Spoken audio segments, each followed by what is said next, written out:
ایک بات یہ کہنا چاہ رہا تھا کہ بھائی وہ جو کچھ خواتین ہوتی ہیں، جو عورتیں ہوتی ہیں، وہ جو یہ کہتی ہیں کہ جی اپنا نکمے بیٹے کی شادی کرا دو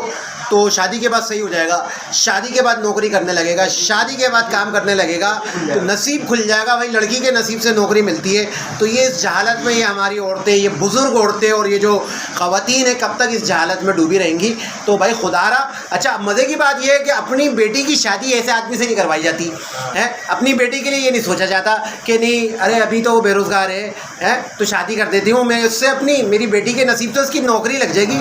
قسمت چمک اٹھے گی۔ بیٹی کے لیے نہیں سوچا جائے گا اپنی ایسی، لیکن اپنے نکھٹو بیٹے کے لیے، اپنے ہڈرام بیٹے کے لیے یہ سوچا جاتا ہے کہ نہیں جی لڑکی کے نصیب سے نوکری لگ جائے گی۔ تو یہ ذرا اپنی بیٹی کے بارے میں بھی سوچا کرو اور یہ جہالت سے ذرا باہر نکلے۔ ہر انسان کا اپنا نصیب ہوتا ہے، چاہے وہ آدمی ہو چاہے عورت ہو، اس کے اپنے نصیب کا ملتا ہے، اس کو جو ملتا ہے۔ نکاح میں برکت ہے ضرور، بے شک نکاح